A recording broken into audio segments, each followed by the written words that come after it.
How much does fear play into preventing us from grasping perspective, though? Oh no, fear is everything.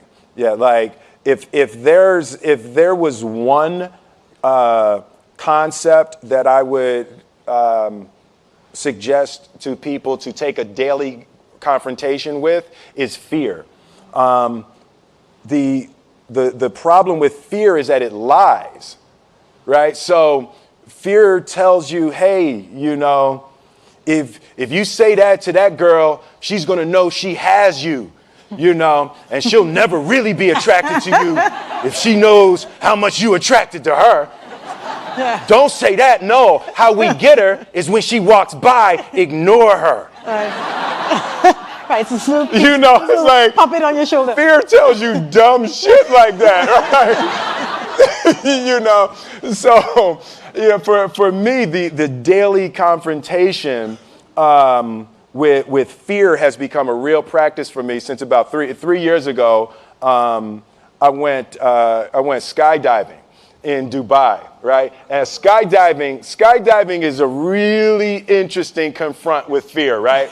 So I gotta stand up. I'm sorry, I gotta stand up. All right. So all your friends, what happens? You go out. I dropped my thing. Yeah. So what happens is you go out the night before and you take a drink with your friends, and somebody says, "Yeah, we should go skydiving tomorrow." And you go, "Yeah, we'll go skydiving tomorrow." Yeah. And you go, "Yeah." And everybody goes, "Yeah." Right? And you go home by yourself. You're like, Right? You're like, well, I mean, they was drunk too. Right? So maybe they not, maybe, I mean, we don't have to go. We don't have to do it. So then that night you're laying in your bed and you just keep, and you're terrified. You keep imagining over and over again jumping out of an airplane, and you can't figure out why you would do that, right? And you're laying there and you have the worst night's sleep of your life, but you still have the hope that your friends were drunk, right? So you wake up the next day and you go, down and you say where you were going to meet, and everybody's there. You're like, oh, shit. All right, cool. Right? So you get in the van and you don't know that your friends had the same night that you had, because they're pretending like they didn't. They're like, yeah, man, my uncle's a Navy SEAL, and this is going to be great. I've been looking forward to this. And you're like, oh my God. And your stomach is terrible. You can't eat and everything, but you don't want to be the only punk who doesn't jump out of this airplane. So you get there, and then you have this safety brief. And you're standing there, and the guys will tell you, well, if the chute doesn't open, what's going to happen is why the hell, what could happen? That the chute wouldn't open, right? So you do a thing, and what you do is your first jump, you're attached to a guy who is going, he's going to walk you out. So you go, and you get there, and there's an airplane, and nobody's stopping. Everybody's still going. So you get onto the airplane, and you're sitting there, and it's extra because you're sitting on some dude's lap, some stranger. You're sitting on his lap, and it's like, you trying to make small talk. Yeah, man.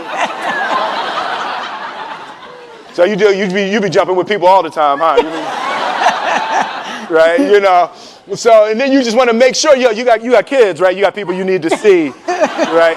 You just want to make sure he's serious, right? So you get in there, so everything's normal. So you fly and you go up to 14,000 feet, and you notice there's a light. It's red and it's yellow and green, right? So right now the light's red. So then you start thinking at some point the light's going to go green, but you don't know what's going to happen, right? And you wait, and it goes yellow, and the light goes green, and somebody opens the door, and in that moment you realize you've never been in a freaking airplane with the door open. Right? Terror. Oh, sorry, I'm spitting. Oh, sorry. No, terror, right? So you go, and then if you were smart, you sat in the back so you don't go first, right? And then people start going out of the airplane. And you go, and the guy walks you up to the end of the thing, and you're standing, and your toes are on the edge, and you're looking out down to death. And they say, on 3. And they say, 1, 2, and he pushes you on 2 because people grab on 3, right? Right? And you go, and you fall out of the airplane, and in 1 second, you realize that it's the most blissful experience of your life. You're flying, right? It doesn't feel like falling, right? It's like you actually are kind of held a little bit by the wind, and then you start falling, and there's zero fear. You realize that the point of maximum danger is the point of minimum fear. It's bliss. It's bliss, and you're flying, right? And you're doing that, and then 20 seconds, 25 seconds, 40 seconds, and you have enough time to just kind of be like, oh, shit, that's that building. I like that one. Oh, you can see the ocean. Right? You start doing all of that, and the lesson for me was, why were you scared in your bed the night before? What do you need that fear for? Just don't go. Why are you scared in your bed 16 hours before you jump? Why are you scared in the car? Why could you not enjoy breakfast? What did you need that? The fear is fear of what? You're nowhere even near the airplane. Everything up to the stepping out, there's actually no reason to be scared. It only just ruins your day. You don't have to jump. And then in that moment, all of a sudden, where you should be terrified is the most blissful experience of your life. And God placed the best things in life on the other side of terror. On the other side of your maximum fear are all of the best things in life. You know? Mm-hmm. So that was sorry. So that was, no, it's good. That was my experience with skydiving and fear. All right. All right. So practically speaking. But I didn't like that take. I'm going to do it again. Back to the top. I can sell that better. Oh, no. when you decide to do something like that, like how does it work practically? Do you call your wife and be like, I might be dead tomorrow. Right. No, but that's. But I made a drunk promise. Yeah, I made a drunk promise. Yeah. How about this? So I jumped. I had such a mystical, powerful, spiritual experience. I flew home and got my sons, and I went back, and 10 days later, my sons jumped, right? Yeah. Now, that was a little different. Oh, let's see, that makes me stand up, right? Because I'm scared, right? So Jaden went first, right? Jaden wants to do everything first. So I'm sitting there and I'm like, yeah, my sons are going to have this crazy experience. And then Jaden went out of the airplane. And I was like, Then my oldest son, Trey, goes up and he goes out of the airplane. And I was like, this could potentially be the worst display of African-American parenting in history. Right. I was like, both my sons just fell out of an airplane. Jumped. Right? Jumped. Right. Because I told them to. But again, the fear again. I was like, oh my God. So I told the dude, I was like, listen, I want to see them go out, but I also want to see them land. And he's like, no, it's cool. So this time we went out and we did the straight bullet, and I just went straight down past them. Right. I was like, and he's like, you good?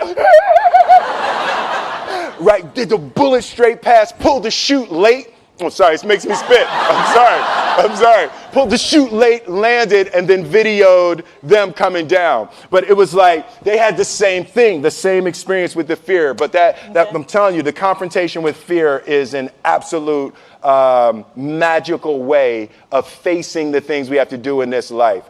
You know, forget security, live for experience, right? So with that, every morning when I get out of the bed, you know, I haven't fixed everything in the world yet, so there's always something to do. And in this film, I read an interesting quote for the Siddhartha Gautama, the Buddha. He said that good people have to get out of the bed every day and try to empty the ocean with a ladle, right? And I thought that was, you know, I knew that was profound, and I paused for a second, and I said, all right, what the hell is a ladle, right? right? So that, I touched it on my iPad. It's ladle. Oh, it's like a big spoon. Okay. As we it's say, like a Philly. soup spoon. Yeah. It's like a soup spoon. I was like, why are you a soup spoon? So trying to empty the ocean with a soup spoon, as the mentality of how you wake up every day to try to do good in the world. So for me, I'm really driven by continually trying to elevate my mind and elevate my spirit and care for my body, and to be able to love as many people as effectively as possible with this mystery of life that I've been given.